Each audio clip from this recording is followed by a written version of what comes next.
ಪ್ರಕೃತಿ ಭಗವಂತನ ಸೃಷ್ಟಿ, ಮಾನವನ ಕಲ್ಪನೆಗೂ ಮೀರಿದ ಅನೇಕ ದಿವ್ಯ ಶಕ್ತಿಗಳ ತಾಣ.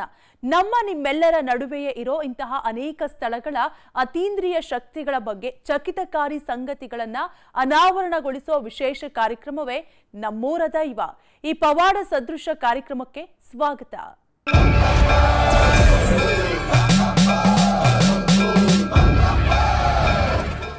ಇದೊಂದು ಮಹಾ ಅಚ್ಚರಿಯ ತಾಣ.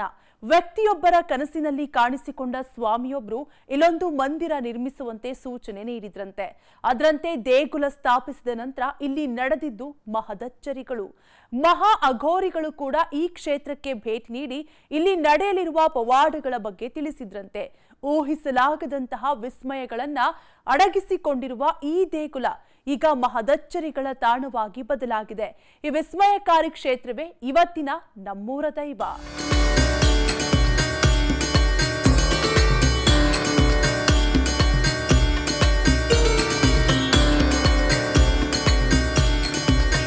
ಶ್ರದ್ಧಾ ಭಕ್ತಿಯಿಂದ ದೇಗುಲಕ್ಕೆ ಧಾವಿಸಿ ಬರ್ತಿರುವ ಭಕ್ತರು, ಶಕ್ತಿ ಶಿಲೆಗೆ ಕೂಷ್ಮಾಂಡ ಆರತಿ, ಸಂಕಷ್ಟಗಳನ್ನು ನಿವೇದಿಸಿಕೊಳ್ತಿರುವ ಜನರು, ಇಡೀ ವಾತಾವರಣ ಆಧ್ಯಾತ್ಮಿಕ ತರಂಗಗಳಿಂದ ತುಂಬಿ ಹೋಗಿದೆ.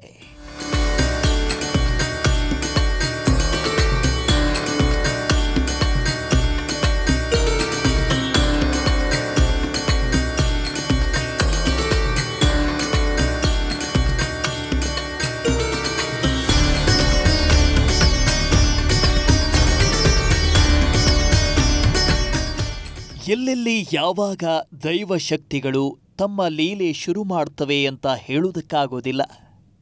ಇದು ವಿಶಿಷ್ಟ ಬಣ್ಣದ ಮೂರ್ತಿಯನ್ನ ಹೊಂದಿರುವ ಅಚ್ಚರಿಯ ತಾಣ. ಇಲ್ಲಿ ದೇಗುಲ ನಿರ್ಮಾಣವಾಗಿದ್ದೇ ಒಂದು ಅಚ್ಚರಿ. ಹೀಗೆ ಹಲವು ಊಹಿಸಲಾರದ ಘಟನೆಗಳಿಗೆ ಸಾಕ್ಷಿಯಾಗಿರುವ ಈ ಕ್ಷೇತ್ರ ಇವತ್ತು ಕಷ್ಟ ಅಂತ ಬೇಡಿ ಬಂದವರ ಬದುಕುಗಳಲ್ಲಿ ಬೆಳಕು ಮೂಡಿಸುತ್ತಿದೆ.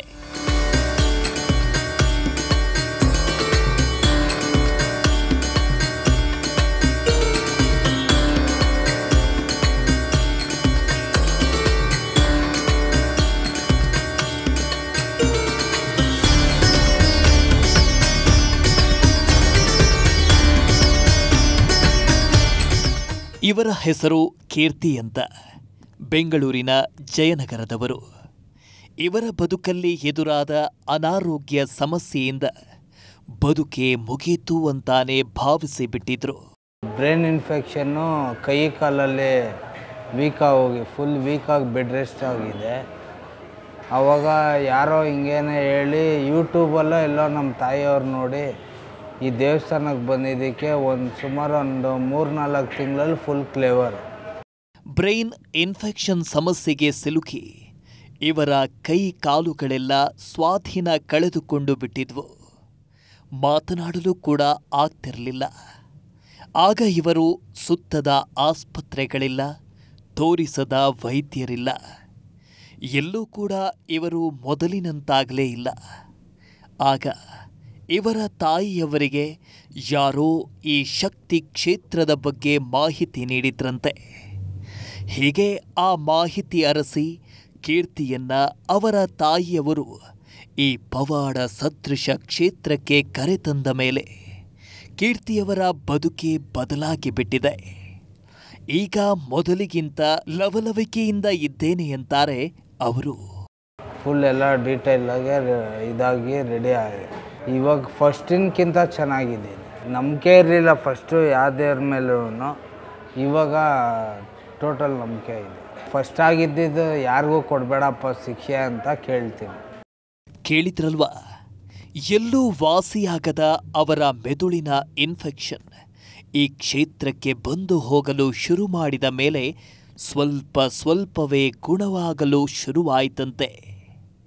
ಈ ಹಿಂದೆ ಕಾಯಿಲೆ ಉಲ್ಬಣಿಸಿ ಬೆಡ್ ರಿಡನ್ ಆಗಿದ್ದ ಕೀರ್ತಿ ಈಗ ಮೊದಲಿಗಿಂತ ಹೆಚ್ಚಿನ ಲವಲವಿಕೆಯಿಂದ ಕೂಡಿರೋದು ಅಚ್ಚರಿಯೇ ಸರಿ.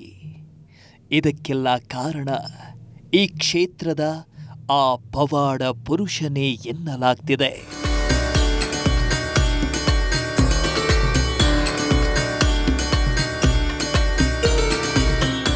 ಹುಷಾರಿರಲಿಲ್ಲ ಅಂದರೆ ಅವನಿಗೆ ಕೈ ಎದ್ದು ಅವ್ನ ಕೆಲಸ ಅವ್ನು ಮಾಡ್ಕೊಳ್ಳೋದಕ್ಕೆ, ಯೂರಿನ್ ಪಾಸ್ ಮಾಡೋದಕ್ಕೆ ಯಾವುದಕ್ಕೂ ಆಗ್ತಾ ಇರಲಿಲ್ಲ. ಅಷ್ಟು ನಾವು ಇಲ್ಲ ಅಂತ ಅಂದ್ಕೊಂಡ್ಬಿಟ್ಟಿದ್ವಿ. ಹಾಸ್ಪಿಟ್ಲಿಂದ ಡಿಸ್ಚಾರ್ಜ್ ಆಗಿ 2ನೇ ಹೋಮಿಗೆ ಬಂದಾಗ ಸ್ವಲ್ಪ ಕಂಟ್ರೋಲ್ ಬಂತು. 3ನೇ ಹೋಮಿಗೆ ಬಂದಾಗ ಪೂರ್ತಿ ಕಂಟ್ರೋಲ್ ಆಗಿ ಆಮೇಲೆ ತಿರ್ಗಾ 2ನೇ ಸತಿ MRI ಮಾಡಿಸಿದಾಗ ಇದು ಮೊದಲಿಗೂ ಈಗೂ ಇನ್ಫೆಕ್ಷನ್ನು 85% ಕಡಿಮೆ ಆಗಿದೆ ಅಂತ ಬಂತು. ಈಗ ಚೆನ್ನಾಗಿದ್ದಾನೆ, ಈಗ ಫುಲ್ಲು ಹೆಲ್ತಿ ಆಗಿದ್ದಾನೆ. ಅವನ ಕೆಲಸ ಅವ್ನು ಮಾಡ್ಕೊತಾ ಇದ್ದಾನೆ, ಯಾವುದೂ ಪ್ರಾಬ್ಲಮ್ ಇಲ್ಲ, ಫುಲ್ ನಾರ್ಮಲ್ ಆಗಿದ್ದಾನೆ. ಕೈ ಕಾಲೆಲ್ಲ ಸ್ವಾಧೀನನೂ ಕಡಿಮೆ ಆಗಿತ್ತು, ಎಲ್ಲ ನಾರ್ಮಲ್ ಆಯಿತು. ಸ್ವಾಮಿ ಕರುಣೆ ತೋರಿ ಈ ಮಟ್ಟಕ್ಕೆ ನಮಗೆ ಒಳ್ಳೇದು ಮಾಡಿದೆ, ಇನ್ನೂ ಮಾಡ್ತಾ ಇದೆ. ಕೇಳಿದ್ರಲ್ವಾ, ಈ ಕ್ಷೇತ್ರಕ್ಕೆ ಬಂದು ಹೋದ ನಂತರ ಇವರ ಮಗನಿಗೆ ಎದುರಾಗಿದ್ದ ಸಮಸ್ಯೆಗೆ ಸ್ವಲ್ಪ ಪರಿಹಾರ ಸಿಗಲು ಪ್ರಾರಂಭವಾಯಿತು. ಈ ಹಿಂದೆ ನಿಮಾನ್ಸ್ನಲ್ಲೂ ತೋರಿಸಿ ಸೋತಿದ್ದವರಿಗೆ ಈ ಕ್ಷೇತ್ರವೇ ಸಂಜೀವಿನಿಯಂತೆ ಕೆಲಸ ಮಾಡಿದೆ.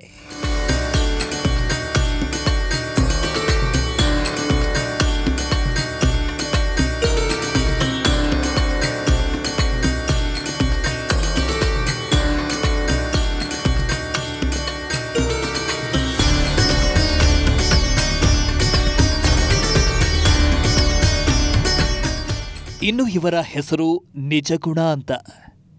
ಬೆಂಗಳೂರಿನ ಬಸವೇಶ್ವರ ನಗರದವರು.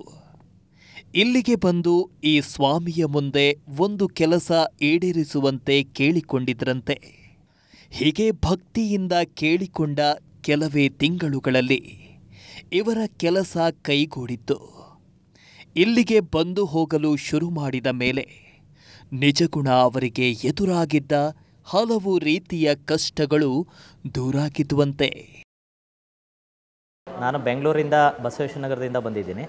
ಸೊ ಸುಮಾರು 1 ವರ್ಷದ ನಾನು ಇದನ್ನು ಮೀಡಿಯಾದಲ್ಲೂ ನೋಡಿದೆ, ಜಾಲತಾಣಗಳಲ್ಲಿ ನೋಡಿದೆ. ಈ ಕ್ಷೇತ್ರದ ಮಹಿಮೆನ ಉದ್ಭವ ಆಗಿರೋ ಒಂದು ಲಿಂಗು ತೊಗೊಂಬಂದ್ಬಿಟ್ಟು ಇಲ್ಲಿ ಸ್ಥಾಪನೆ ಮಾಡಿದ್ದಾರೆ ಅಂತ ಗೊತ್ತಾಯಿತು. ಆಮೇಲೆ ನಮ್ಮ ಕಸಿನ್ ಸಿಸ್ಟರ್ ಒಬ್ಬರು ಬಂದ್ಬಿಟ್ಟು ಇಲ್ಲಿ ಅವ್ರದ್ದೇ ಆದಂಥ ಒಂದು ಸಂಕಲ್ಪ ಮಾಡ್ಕೊಂಡ್ಮೇಲೆ 6 ತಿಂಗಳಲ್ಲಿ ಅವ್ರ ಸಂಕಲ್ಪ ಆಗಿದ್ಮೇಲೆ ನಾವು ಅವ್ರನ್ನ ಕೇಳ್ಕೊಂಡು ಇಲ್ಲಿಗೆ ಬಂದ ತಕ್ಷಣ ನಾನು ಒಂದು ದೃಢ ಸಂಕಲ್ಪ ಮಾಡಿ 3 ತಿಂಗಳಲ್ಲಿ ನಂದೊಂದು ಸಂಕಲ್ಪ ಈ ದೈವ ದಯೆಯಿಂದ, ಈ ಸ್ವಾಮಿ ದಯೆಯಿಂದ ಅದು ಈಡೇರ್ತು. ಕೇಳಿದ್ರಲ್ವಾ, ನಿಜಗುಣ ಅವರು ಭಕ್ತಿಯಿಂದ ಬೇಡಿಕೆ ಇಟ್ಟ ಕೆಲ ತಿಂಗಳುಗಳಲ್ಲೇ ಅವರ ಹರಕೆ ಈಡೇರಿತ್ತಂತೆ. ಅವರ ಕಾರ್ಯ ಆಗಿತ್ತು. ಅದೊಂದೇ ಅಲ್ಲ, ಇವರು ಈಗಾಗಲೇ ಇಲ್ಲಿ ಬೇಡಿಕೆ ಇಟ್ಟಿರುವ ಹಲವು ಕೋರಿಕೆಗಳು ಈಡೇರ್ತಾ ಇದ್ದು ಅದೆಲ್ಲ ಸ್ವಾಮಿಯ ಕೃಪೆ ಅಂತಾನೆ ಹೇಳಲಾಗ್ತಿದೆ. ನಾನು 6 ತಿಂಗಳಿಂದ ಕಂಟಿನ್ಯೂಸ್ ಆಗಿ ಬರ್ತಾನೆ ಇದ್ದೀನಿ. ಈಗ ಬಂದ್ಬಿಟ್ಟು ಮತ್ತೆ ಇನ್ನೊಂದು ದೃಢ ಸಂಕಲ್ಪ ಮಾಡ್ಕೊಂಡು ಬಂದಿದ್ದೀನಿ. ನನಗೆ ಅನುಕೂಲಗಳು ಕಾಣ್ತಾ ಇದೆ. ಯಾಕಂತಂದರೆ ಒಂದು ಕ್ಷೇತ್ರಕ್ಕೆ ಹೋದ ತಕ್ಷಣ ಒಂದೇ ತಿಂಗಳಲ್ಲೇ 2 ತಿಂಗಳಲ್ಲೇ ನಾವು ಯಾವುದೇ ಥರದ್ದು ಇದನ್ನು ಚೇಂಜಸ್ಗಳು ಕಾಣೋಕ್ಕಾಗೋದಿಲ್ಲ. ಅದಕ್ಕೋಸ್ಕರ ಒಂದು ಸಂಕಲ್ಪ ಮಾಡಿಕೊಂಡು ರೆಗ್ಯುಲರಾಗಿ ಒಂದು ಅಮಾವಾಸ್ಯೆ ಹುಣ್ಣಿಮೆಗಳಲ್ಲಿ ಏನು ಹೋಮ ನಡೆಯುತ್ತೆ, ಪ್ರತಿಂಗಿರಿ ಹೋಮ ನಡೆಯುತ್ತಲ್ಲ, ಸೊ ಅದನ್ನು ನಾವು ಬಂದು ಸಂಕಲ್ಪ ಮಾಡಿಕೊಂಡೇ ಮುಂದುವರ್ಸ್ಕೊಂಡು ಹೋದರೆ ಖಂಡಿತ ದೇವರು ಅದನ್ನು ನಡೆಸ್ಕೊಡ್ತಾನೆ ಅನ್ನೋದೊಂದು ನನಗೆ ಇದರಿಂದ ಭಾಳ ದೃಢವಾಗಿ ಇದಾಗಿದೆ, ಗೊತ್ತಾಗಿದೆ. ಅದಕ್ಕೋಸ್ಕರ ನಾನು ಇದನ್ನು ಈ ದೇವ್ರಿಗೆ ತುಂಬ ಭಾಳ ಭಕ್ತಿಯಿಂದ ನಡ್ಕೊಂಡು, ಆಮೇಲೆ ಗುರುಗಳು ಏನು ಹೇಳ್ತಾರೋ ಅದನ್ನು ಪಾಲಿಸ್ಕೊಂಡು ಕುಷ್ಮಾಂಡ ಆರತಿ ಅಂತ ಹೇಳ್ಬಿಟ್ಟು ಪ್ರತಿ ವಾರಕ್ಕೊಂದ್ಸರಿ ಬಂದು ಮಾಡಿಕೊಡ್ತಾ ಇದ್ದೀನಿ. ಹೀಗೆ ಇಲ್ಲಿಗೆ ಬಂದ ಭಕ್ತರೆಲ್ಲರ ಬಾಯಲ್ಲೂ ಇಂತಹ ವಿಚಾರಗಳು ಕೇಳಿಬರ್ತಿದ್ದು ಇದಕ್ಕೆಲ್ಲ ಕಾರಣ ಇಲ್ಲಿ ಬಂದು ನೆಲೆಸಿರುವ ಕೆಂಪನೆಯ ದೇವರು.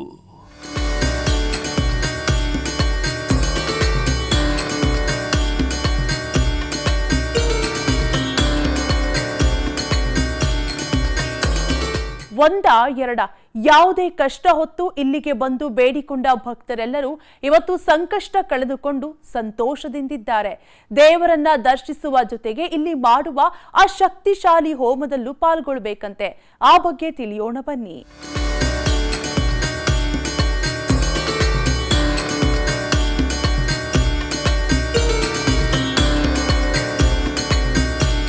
ಈ ವಿಶ್ವದಲ್ಲಿ ದೇವರು ಅನ್ನೋ ನಂಬಿಕೆ ಶುರುವಾದಾಗಿನಿಂದಲೂ ಹೋಮ ಹವನಗಳು, ಪೂಜಾ ಪದ್ಧತಿಗಳು ಶುರುವಾಗಿವೆ. ಅವೆಲ್ಲವೂ ದೇವರೊಂದಿಗೆ ಭಕ್ತರ ನಂಬಿಕೆ, ಭಕ್ತಿಯನ್ನ ಅನುಸಂಧಾನಗೊಳಿಸುವ ಪ್ರಕ್ರಿಯೆ. ಇಂತಹ ದೈವಿ ಪ್ರಕ್ರಿಯೆಗಳಿಂದ ಈ ಪ್ರಕೃತಿಯ ಶಕ್ತಿಗಳು ಸಂತೃಪ್ತಿಗೊಂಡು ಬೇಡಿದ ಭಕ್ತರಿಗೆ ಒಳ್ಳೆ ಬುದ್ಧಿ ಕೊಡೋದರ ಜೊತೆಗೆ ಅವರ ಸಂಕಷ್ಟಗಳನ್ನು ಕಳೆಯುತ್ತವೆ ಅಂತಾನೆ ಹೇಳಲಾಗತ್ತೆ. ಹೀಗಾಗಿಯೇ ನಮ್ಮ ಪರಂಪರೆಯಲ್ಲಿ ಇಂತಹ ಹೋಮ ಹವನಗಳು ಕಾಲಾನುಕಾಲದಿಂದ ನಡೆದುಕೊಂಡು ಬರ್ತಿವೆ. ಅಂತಹ ಪರಂಪರೆ ಈ ಕ್ಷೇತ್ರದಲ್ಲಿಯೂ ಮುಂದುವರಿಯುತ್ತಿದೆ. ಹೀಗಾಗಿಯೇ ದಿವ್ಯ ಕ್ಷೇತ್ರದಲ್ಲಿ ವಿಶೇಷವಾದ ಪ್ರತ್ಯಂಗಿರ ಹೋಮ ನಡೆಸಲಾಗುತ್ತೆ.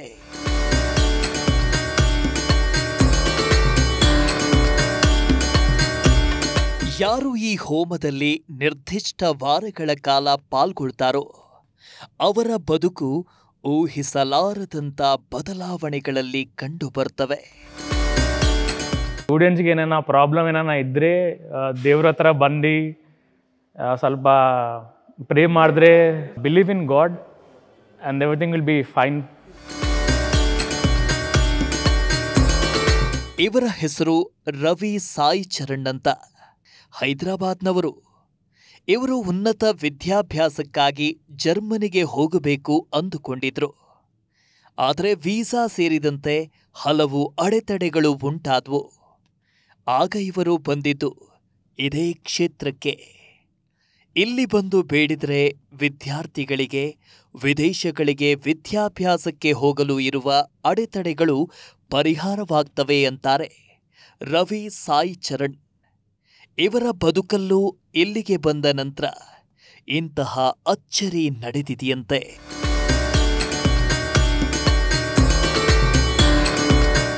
ಇವರು ಸಂಪತ್ತಂತ ರಾಮನಗರ ಜಿಲ್ಲೆ ಬಂಡಿಗನಹಳ್ಳಿಯವರು. ಜೀವನದಲ್ಲಿ ತೀರದ ಸಂಕಷ್ಟಗಳನ್ನು ಎದುರಿಸಿದ್ದ ಸಂಪತ್ತವರನ್ನ ಅನಾರೋಗ್ಯವು ಇನ್ನಿಲ್ಲದಂತೆ ಕಾಡ್ತಿತ್ತು. ಆಗ ಇವರಿಗೆ ಸ್ನೇಹಿತರೊಬ್ಬರು ಈ ದೈವ ಕ್ಷೇತ್ರದ ಬಗ್ಗೆ ಮಾಹಿತಿ ನೀಡಿದ್ರಂತೆ. ಹೀಗಾಗಿ ಕಳೆದ 11 ತಿಂಗಳಿನಿಂದ ಪ್ರತಿ ಅಮಾವಾಸ್ಯೆಗೂ ಸಂಪತ್ ಈ ತಾಣಕ್ಕೆ ಆಗಮಿಸಿ ಪೂಜೆ ಕಾರ್ಯಗಳಲ್ಲಿ ಪಾಲ್ಗೊಳ್ತಿದ್ದಾರೆ. ಇಲ್ಲಿಗೆ ಬಂದ ಮೇಲೆ ಇವರ ಬದುಕಲ್ಲಿ ಅಚ್ಚರಿ ಎಂಬಂತೆ ಹಲವು ಬದಲಾವಣೆಗಳಾಗಿವೆಯಂತೆ. ಇಲ್ಲಿ ಬಂದ ಮೇಲೆ ನಾನು ಸ್ವಲ್ಪನೇ ಕೆಲಸದಲ್ಲೇ ಆಗಿರ್ಬೋದು ಮತ್ತು ಆರೋಗ್ಯದಲ್ಲಾಗಿರ್ಬೋದು ಎಲ್ಲ ಸ್ವಲ್ಪನೇ ನಮಗೆ ಚೇತರಿಕೆ ಆಯಿತು. ಇವತ್ತು ನಮ್ಮದು 11ನೇ ತಿಂಗಳು ಆದಮೇಲೆ ನಮ್ಮದು ಇದು ಮಾಡಿಸ್ಬೇಕು ಅಂತಿದ್ದು ವಾಮನ, ಇವತ್ತು ಅದನ್ನು ಮಾಡಿಸ್ಬೇಕು ಅಂತ ಬಂದಿದ್ದೀವಿ ಸರ್. ಕೇಳಿದ್ರಲ್ವಾ? ಇನ್ನು ಈ ದೇವಾಲಯದ ಮಹಿಮೆ ಕೇಳಿದ್ರೆ ಮೈ ಜುಮ್ಮನ್ನತ್ತೆ. ಮೊದಲು ಇದೊಂದು ಖಾಲಿ ಕೃಷಿ ಜಮೀನಾಗಿದ್ದು ಇಲ್ಲಿ ಸರ್ಪ ಸಂಚಾರವಿತ್ತಂತೆ. ಆಗಾಗ ಈ ಪ್ರದೇಶದಲ್ಲಿ ಒಂದು ದಿವ್ಯ ತೇಜಸ್ಸಿನ ಹಾವು ಕಾಣಿಸಿಕೊಂಡು ಭಯ ಹುಟ್ಟಿಸುತ್ತಿತ್ತಂತೆ. ಆಮೇಲೆ ಕ್ರಮೇಣ ಈ ಕ್ಷೇತ್ರಕ್ಕೊಂದು ಕಳೆ ಬಂತು. ಆಮೇಲೆ ನಡೆದಿದ್ದೆಲ್ಲವೂ ವಿಸ್ಮಯಕಾರಿ ಘಟನೆಗಳಂತೆ.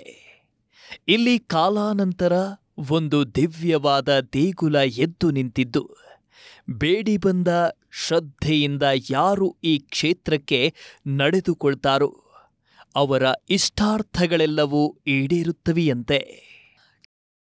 ಬಂದಮೇಲೆ ತುಂಬ ಒಳ್ಳೆಯದಾಗಿದೆ. ನಮಗೆ ಏನೇ ಕಷ್ಟ ಇದ್ದರೂ ಕಷ್ಟ ಕಾಣಿಸಿದ ತಕ್ಷಣ ಗುರುಗಳ ಹತ್ರ ಹೋಗ್ತೀವಿ. ಅವ್ರೇನೋ ಒಂದು ಪರಿಹಾರ ಹೇಳ್ತಾರೆ. ಈಗ ನಮ್ಮ ಯಜಮಾನ್ರಿಗೆ ಹೋದ ತಿಂಗಳು ಸ್ವಲ್ಪ ತೊಂದರೆ ಆಯಿತು, ಬಂದು ಕೇಳ್ಕೊಂಡ್ವಿ. 5 ತಿಂಗಳು ಇಲ್ಲಿ ನೀವು ಅಭಿಷೇಕ ಇದು ಹೋಮ ಮಾಡಿಸ್ಬೇಕು ಅಂದರು. ಸರಿ ಅಂತ ಹೇಳಿದ್ವಿ. 1 ತಿಂಗಳಾಯಿತು. 1 ತಿಂಗಳಲ್ಲೇ ನಮಗೆ ವ್ಯತ್ಯಾಸ ಕಾಣಿಸ್ತು. ಇನ್ನು 4 ತಿಂಗಳು ಮಾಡಿಸ್ಬೇಕು. ಈ ಥರ ಪರಿಹಾರ ಹೇಳ್ತಾರೆ.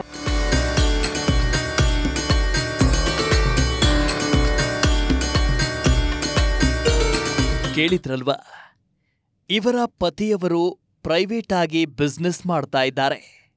ಆದರೆ ಅದರಲ್ಲಿ ಏರುಪೇರಾಗಿದ್ದರಿಂದ ಅವರಲ್ಲಿ ಯೋಚನೆಗಳು ಹೆಚ್ಚಾದವು. ಈ ನಡುವೆ ಅನಾರೋಗ್ಯ ಸಮಸ್ಯೆಯೂ ಕಾಡಲು ಶುರುವಾಯಿತು. ಇದನ್ನ ಸೂಕ್ಷ್ಮವಾಗಿ ಗಮನಿಸಿದ ಆಶಾ ಅವರು ತಮ್ಮ ಪತಿಯನ್ನ ಆಸ್ಪತ್ರೆಗೆ ಕರೆದೊಯ್ಯುವ ಮೊದಲು ಬಂದಿದ್ದು ಈ ದೇಗುಲವನ್ನ ಸ್ಥಾಪಿಸಿದವರ ಬಳಿ. ಇಲ್ಲಿಗೆ ಬಂದು ಸ್ವಾಮಿಯ ಎದುರು ತಮ್ಮ ಕಷ್ಟ ನಿವೇದಿಸಿಕೊಂಡು ದೇವರನ್ನ ದರ್ಶಿಸಿ ಹೋದ ಒಂದೇ ತಿಂಗಳಲ್ಲೇ ಕೆಲ ಬದಲಾವಣೆಗಳು ಕಾಣಿಸಿಕೊಂಡುವಂತೆ. ಇನ್ನು 5 ವಾರಗಳು ಈ ಕ್ಷೇತ್ರಕ್ಕೆ ಬಂದು ಹೋಮ ಮಾಡುವಂತೆ ಸೂಚಿಸಿತು. ಈಗ ಒಂದೇ ವಾರಕ್ಕೆ ಇವರ ಪತಿಯ ಆರೋಗ್ಯದಲ್ಲಿ ಹಾಗೂ ವ್ಯವಹಾರದಲ್ಲಿ ಚೇತರಿಕೆ ಕಂಡು ಬಂದಿದೆಯಂತೆ. ನಮಗೆ ಒಂದು ತಿಂಗಳಿಂದ, ಒಂದು 2-3 ತಿಂಗಳಿಂದ ಯಜಮಾನರ ಆರೋಗ್ಯದಲ್ಲಿ ಏರುಪೇರು, ಶಾಂತಿ ಇರ್ತಿರಲಿಲ್ಲ. ನಮ್ಮ ತಕ್ಷಣಕ್ಕೆ ಒಳೆಯೋದು ನಮ್ಮ ಗುರುಗಳು. ಅಲ್ಲಿ ಬಂದು ಕೇಳ್ಕೊಂಡ್ವಿ. ಹೇಗೆ ಅಂತಂದರೆ ಕೆಲಸದಲ್ಲಿ ತೊಂದರೆ ಆಗ್ತಿತ್ತು. ಪ್ರೈವೇಟ್ ಬಿಸ್ನೆಸ್ ಮಾಡ್ತಾರೆ ಅವರು. ಕೆಲಸದಲ್ಲಿ ತೊಂದರೆ ಕಾಣಿಸ್ತು ನಮಗೆ. ನಿದ್ದೆ ಸರಿಗೆ ಮಾಡ್ತಿರ್ಲಿಲ್ಲ. ಆರೋಗ್ಯದಲ್ಲಿ ಸ್ವಲ್ಪ ಏರುಪೇರು ಕಾಣಿಸ್ತಿತ್ತು. ಡಾಕ್ಟ್ರ್ ಹತ್ರ ಹೋಗೋಕ್ಕೆ ಮುಂಚೆ ನಾವು ಇವ್ರ ಹತ್ರ ಬಂದು ಕಾಂಟ್ಯಾಕ್ಟ್ ಮಾಡಿದಾಗ ಅವ್ರು ಹೇಳಿದ್ರು, ಸ್ವಲ್ಪ ಸಮಸ್ಯೆ ಕಾಣಿಸ್ತಿದೆ ನನಗೆ, ಸ್ವಲ್ಪ ಅವ್ರ ಆರೋಗ್ಯದಲ್ಲಿ ಏರುಪೇರು ತುಂಬ ನನಗೆ ಕಾಣಿಸ್ತಿದೆ, ಇದನ್ನು ಮಾಡಿ ನಿಮಗೆ ಪರಿಹಾರ ಸಿಗುತ್ತೆ ಅಂತ ಹೇಳಿದ್ರು. ಬಂದ್ವಿ, ದೇವ್ರ ದರ್ಶನ ಮಾಡ್ಕೊಂಡ್ವಿ, ಪೂಜೆ ಅಭಿಷೇಕ ಮಾಡಿಸಿದ್ವಿ. ಆ 1 ತಿಂಗಳಲ್ಲೇ ಆ ಕೆಲಸದಲ್ಲೂ ಅವ್ರಿಗೆ ನೆಮ್ಮದಿ ಕಾಣಿಸ್ತಿದೆ, ಪ್ಲಸ್ ಅವ್ರ ಆರೋಗ್ಯದಲ್ಲೂ ಡಿಫ್ರೆನ್ಸ್ ಕಾಣಿಸ್ತಾ ಇದೆ ನಮಗೆ. ಕೇಳಿದ್ರಲ್ವಾ? ಹೀಗೆ ಈ ಕ್ಷೇತ್ರಕ್ಕೆ ಬಂದು ಭಕ್ತಿಯಿಂದ ದೇವರನ್ನ ಕೇಳಿಕೊಂಡು ಹೋದ ನಂತರ ಆಶಾ ಅವರ ಪತಿಯ ಆರೋಗ್ಯದಲ್ಲಿ ಚೇತರಿಕೆ ಕಂಡು ಬಂದಿದೆಯಂತೆ. ಹೀಗಾಗಿ ಇನ್ನೂ 4 ವಾರಗಳಲ್ಲಿ ಉಳಿದೆಲ್ಲ ಸಮಸ್ಯೆಗಳು ಪರಿಹಾರವಾಗ್ತವೆ ಎನ್ನುವುದು ಇವರ ನಂಬಿಕೆ.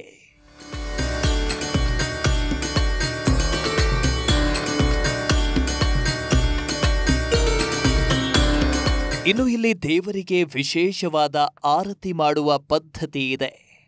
ಹೌದು, ಅದೇ ಕೂಷ್ಮಾಂಡ ಆರತಿ. ಮನದ ಒಳ್ಳೆಯ ಆಸೆಗಳ ಈಡೇರಬೇಕು ಅಂದರೆ ಶ್ರದ್ಧಾ ಭಕ್ತಿಯಿಂದ ಇಲ್ಲಿ ನೆಲೆಸಿರುವ ಸ್ವಾಮಿಗೆ ಬೂದುಗುಂಬಳಕಾಯಿಯ ಆರತಿ ಮಾಡಬೇಕಂತೆ. ಹೀಗೆ ಆರತಿ ಮಾಡಿ ಭಕ್ತಿ ಸಮರ್ಪಿಸಿದ ಅದೆಷ್ಟೋ ಮಂದಿಗೆ ಕಂಕಣ ಭಾಗ್ಯ ಸೇರಿದಂತೆ ಹಲವು ಇಷ್ಟಾರ್ಥಗಳು ಈಡೇರಿದ ಹಲವು ಉದಾಹರಣೆಗಳಿವೆ.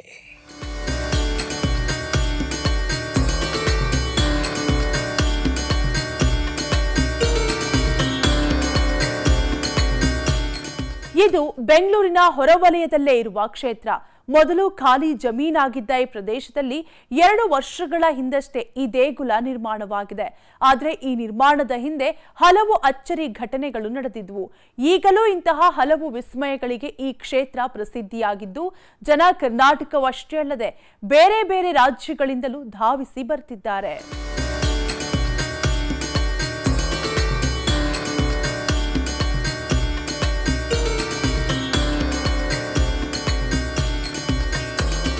ಇದುವರೆಗೂ ಭಕ್ತರ ಬದುಕಲ್ಲಿ ಏನೆಲ್ಲ ಅಚ್ಚರಿಗಳು ನಡೆದಿದ್ವು ಅನ್ನೋದನ್ನ ತೋರಿಸಿದ್ವಿ. ಆ ಅಚ್ಚರಿಗಳಿಗೆಲ್ಲ ಕಾರಣ ಇದೇ ದೇವರು ನೋಡಿ.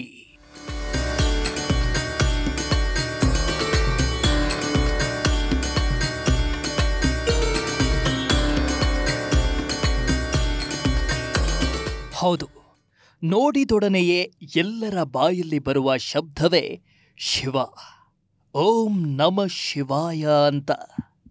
ಹೌದು, ಬಹುತೇಕ ಈಶ್ವರ ಲಿಂಗಗಳು ಕಪ್ಪು ಶಿಲೆಯಲ್ಲಿದ್ದರೆ ಈ ಶಿವಪ್ಪ ಮಾತ್ರ ಕೆಂಪಾಗಿದ್ದಾನೆ. ಈ ಲಿಂಗವನ್ನ ನೋಡಿದ್ರೇನೋ ಏನೋ ಆಕರ್ಷಣೆ. ಅತ್ಯಂತ ಸೌಮ್ಯವಾಗಿ ಕಾಣುವ ಈ ಸ್ವಾಮಿಯನ್ನ ನೋಡುವುದೇ ನಯನಾನಂದಕರ. ಅಂದಹಾಗೆ ಈ ದೇಗುಲ ಇರೋದು ಬೆಂಗಳೂರಿನ ಹೊರವಲಯದ ಬಿಡದಿಯ ಬಳಿ. ಹೌದು, ವಂಡರ್ಲಾ ಬಳಿಯ ಜಡೇನಹಳ್ಳಿಯಲ್ಲೇ ಈ ಸುಪ್ರಸಿದ್ಧ ಕೆಂಪು ಶಿವ ವರದರಾಜೇಶ್ವರನಾಗಿ ನೆಲೆಸಿ ಪೂಜೆಗೊಳ್ತಿದ್ದಾನೆ.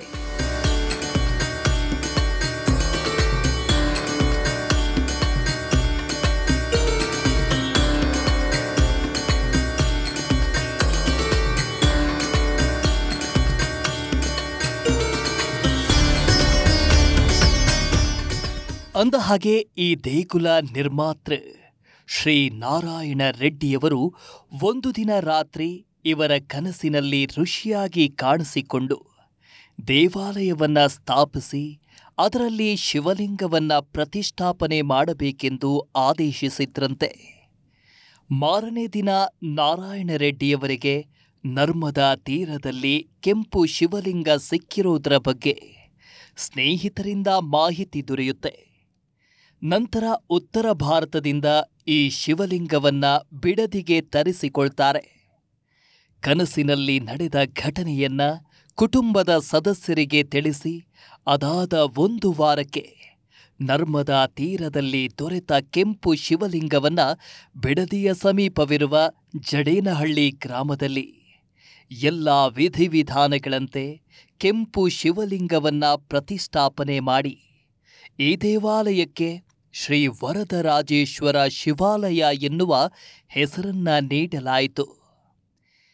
ಈ ದಿನ ಇಲ್ಲಿ ನೆರೆದಿದ್ದ ಶಿವಭಕ್ತರಿಗೆ ಒಂದು ಅಚ್ಚರಿಯೇ ಎಂಬಂತೆ ಕಪ್ಪೆಯೊಂದು ಇದ್ದಕ್ಕಿದ್ದಂತೆ ಬಂದು ಶಿವಲಿಂಗಕ್ಕೆ 3 ಬಾರಿ ಪ್ರದಕ್ಷಿಣೆ ಮಾಡಿ ಹೋಗಿತ್ತಂತೆ. ಒಬ್ಬರು ಮುನಿಗಳು ಕಾಣಿಸ್ಕೊತಾರೆ. ಅಂದರೆ ನನ್ನ ಒಂದು ಪೂಜೆಯಲ್ಲಿ ಕೂತಾಗ, ನನ್ನ ಮೂಲತಃ ಜ್ಯೋತಿಷಿ, ಆ ಪೂಜೆಯಲ್ಲಿ ಕೂತಾಗ ಒಬ್ಬರು ಮುನಿಗಳು ಕಾಣಿಸ್ಕೊತಾರೆ.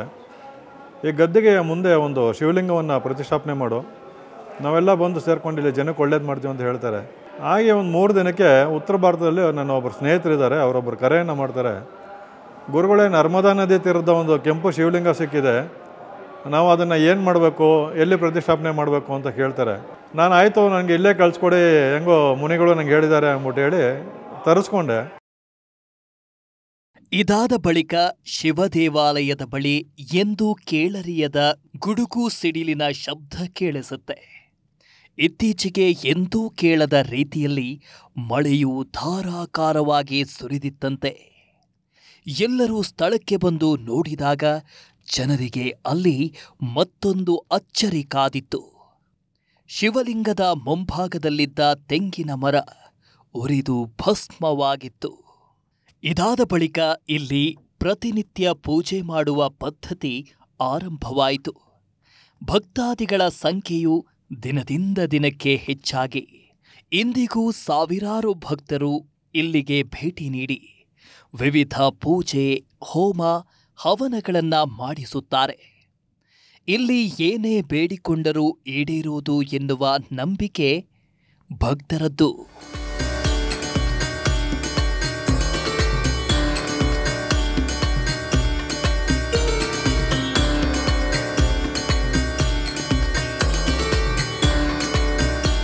ಇದು ಶಿವ ದೇವಾಲಯವಾಗಿರೋದ್ರಿಂದ ಶಿವನಿಗೆ ಸಂಬಂಧಿಸಿದ ಪ್ರಮುಖ ಹಬ್ಬಗಳನ್ನು, ವಿಶೇಷ ದಿನಗಳನ್ನು ಇಲ್ಲಿ ವಿಭಿನ್ನವಾಗಿ ಆಚರಿಸಲಾಗತ್ತೆ. ಅದೇ ರೀತಿ ಇಲ್ಲಿ ಶಿವರಾತ್ರಿ ಹಬ್ಬ ಅತ್ಯಂತ ವಿಶಿಷ್ಟ. ಕಳೆದ ಶಿವರಾತ್ರಿ ಹಬ್ಬದ ದಿನ 2 ದಿನಗಳ ಕಾಲ ಈ ಶಿವ ದೇವಾಲಯದಲ್ಲಿ ವಿಶೇಷ ಪೂಜೆ ಕಾರ್ಯಕ್ರಮಗಳು ನಡೆದಿದ್ದು, ಇದೇ ದಿನ ಮಧ್ಯರಾತ್ರಿ ಸುಮಾರು 2 ಗಂಟೆಗೆ 5,000 ಅಘೋರಿಗಳಿಗೆ ಗುರುಗಳಾಗಿರುವ ಶ್ರೀ ಶ್ರೀ ಶ್ರೀ ಕೈಲಾಸಪುರ ಮಹಾ ಅಘೋರಿ ಗುರುಗಳು ಇದ್ದಕ್ಕಿದ್ದಂತೆ ಭೇಟಿ ನೀಡಿ ಇಲ್ಲಿನ ಶಿವಲಿಂಗಕ್ಕೆ ಪ್ರದಕ್ಷಿಣೆ ಹಾಕಿದ್ರಂತೆ.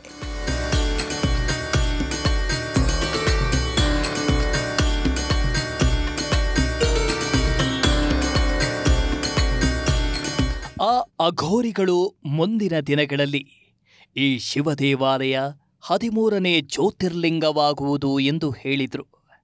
ಈ ಘಟನೆ ನಡೆದು 10ನೇ ದಿನಕ್ಕೆ ಕೇರಳದ ಪೌರ್ಣಾಮಿಕಾವು ದೇವಾಲಯದ ಭಕ್ತರ ಸಮ್ಮುಖದಲ್ಲಿ ಶ್ರೀ ವರದರಾಜೇಶ್ವರ ದೇವಾಲಯವು 13ನೇ ಜ್ಯೋತಿರ್ಲಿಂಗವೆಂದು ಘೋಷಿಸಿದರು. ಈಗ ದಿನ ಕಳೆದಂತೆ ಕ್ಷೇತ್ರಕ್ಕೆ ಹೆಚ್ಚಿನ ಭಕ್ತರು ಆಗಮಿಸುತ್ತಿದ್ದು, ಇಲ್ಲಿ ನಡೆಯುವ ಕೂಷ್ಮಾಂಡ ಆರತಿ ಪ್ರತಿ ಅಮಾವಾಸ್ಯೆ ಮತ್ತು ಹುಣ್ಣಿಮೆ ದಿನ ವಿಶೇಷ ಅಲಂಕಾರ, ಪೂಜೆ ಹಾಗೂ ಸಾಮೂಹಿಕ ಪ್ರತ್ಯಂಗಿರ ಹೋಮಗಳಲ್ಲಿ ಪಾಲ್ಗೊಳ್ಳುತ್ತಿದ್ದಾರಂತೆ. ಪುಷ್ಪಾರ್ಚನೆ, ಬಿಲ್ವಾರ್ಚನೆ, ಕ್ಷೀರಾಭಿಷೇಕ, ಪಂಚಾಮೃತ ಅಭಿಷೇಕ, ರುದ್ರಾಭಿಷೇಕ, ಪ್ರಮೋಷ ಪೂಜೆ, ಭಸ್ಮಾಲಂಕಾರ, ಶಾಶ್ವತ ಪೂಜೆಗಳು ಇಲ್ಲಿ ನಡೆಯುತ್ತಿದ್ದು, ಪರಮೇಶ್ವರರ ಭಕ್ತರಿಗೆ ಬದುಕು ಬೆಳಕು ನೀಡುತ್ತಿದ್ದಾರಂತೆ.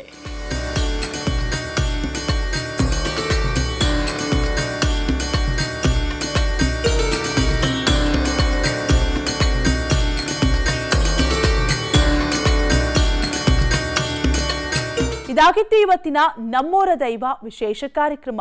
ಅನುಕ್ಷಣದ ಸುದ್ದಿಗಾಗಿ ನೋಡ್ತಾ ಇರಿ ವಿಸ್ತಾರ ನ್ಯೂಸ್. ಇದು ನಿಖರ ಜನಪರ.